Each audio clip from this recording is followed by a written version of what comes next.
प्यारे बच्चों, हम लोग जो है पढ़ रहे थे अवतल दर्पण और अवतल दर्पण से संबंधित बिंदु। मैंने आपको बताया अवतल दर्पण क्या है और अवतल दर्पण से रिलेटेड पॉइंट्स, जैसे वक्ता केंद्र क्या है, फोकस बिंदु क्या है, वक्ता त्रिज्या क्या है, फोकस दूरी क्या है, और ऐसे ही आपको सेम इसी प्रोसेस में समझाया कि उत्तल दर्पण क्या है और उत्तल दर्पण से संबंधित बिंदु क्या है, एक्सप्लेन भी कर दिया। साथ ही साथ हम लोगों ने पढ़ा अवतल दर्पण से 3 प्रकार से परावर्तन होता है और उत्तल दर्पण से भी 3 ही प्रकार से परावर्तन होता है। हमने आप सभी को सिखाया कि अगर अवतल दर्पण हो तो पहला परावर्तन होता है मुख्य अक्ष के समांतर आपतित किरणें दर्पण से परावर्तन के पश्चात फोकस बिंदु से जाती है। दूसरा परावर्तन बताया फोकस बिंदु से दर्पण पर आपतित किरणें परावर्तन के पश्चात मुख्य अक्ष के समांतर हो जाते हैं। तीसरा परावर्तन बताया कि वक्रता केंद्र से आपतित किरणें परावर्तन के पश्चात उसी मार्ग से वापस लौट जाते हैं।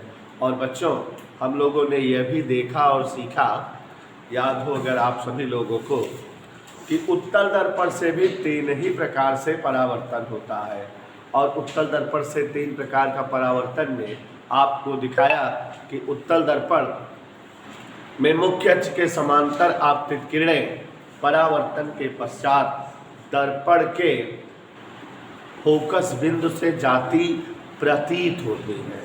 और दूसरा बताया कि फोकस बिंदु की ओर आती प्रतीत होती किरणें दर्पण से परावर्तन के पश्चात मुख्य अक्ष के समांतर हो जाती है। और तीसरा बताया कि वक्ता केंद्र से आती प्रतीत होती किरणें उसी मार्ग से वापस लौट जाती हैं। तो ये हम लोगों ने अवतल दर्पण और उत्तल दर्पण से परावर्तन पढ़ा।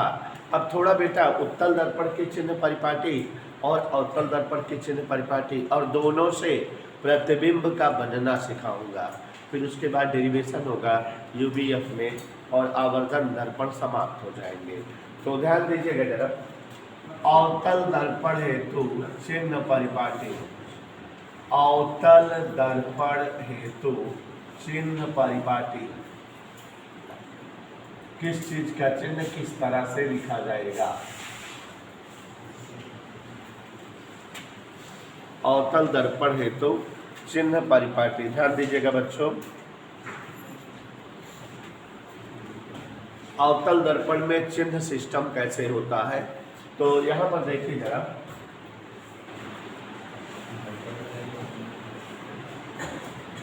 एक गोली कांच का टुकड़ा ले लिए और इसका अरमान जी नाम लिख दिए MAN और इसको इस तरह से कलाई करें कि परावर्तक तल अंदर की ओर दबा हुआ मिले, माने अवतल दर्पण हो जाए। और अनीश पांडे, परावर्तक तल का मध्य बिंदु ये जो यहाँ है ये दर्पण का ध्रुव हो गया। परावर्तक तल का मध्य बिंदु दर्पण का ध्रुव, ध्यान दीजिएगा, ये इस तरह से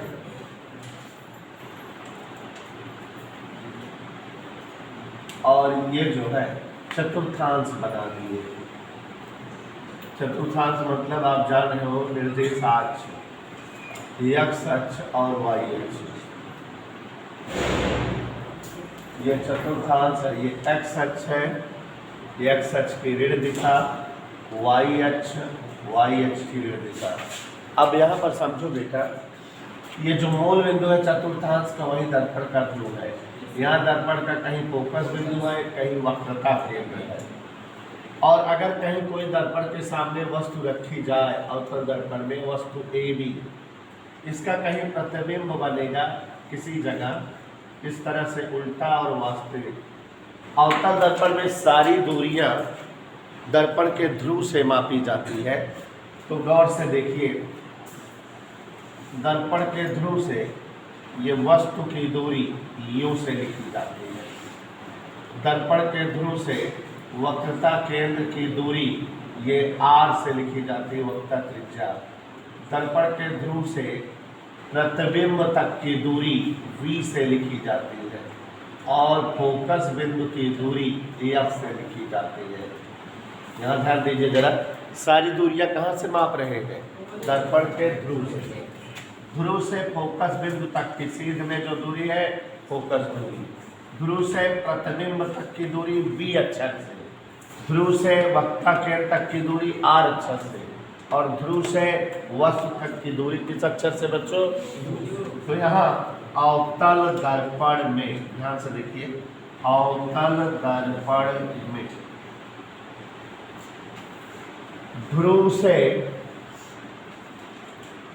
वस्तु की दूरी, आज से याद रखिएगा कि वस्तु जितनी दूरी पर रखी जाएगी उसको अक्षर यू से लिखते हैं। ध्रुव से प्रतिबिंब की दूरी, जो वस्तु का प्रतिबिंब बनता है उसकी दूरी अक्षर बी से, और ध्रुव से फोकस बिंदु तक की दूरी, ध्रुव से फोकस बिंदु की दूरी एफ से, ध्रुव से वक्रता केंद्र की दूरी, वक्रता केंद्र की दूरी वक्ता त्रिज्या आर से, ये चीजें होती हैं।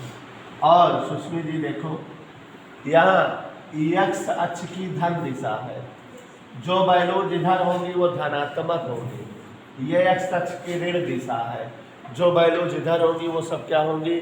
ऋणात्मक।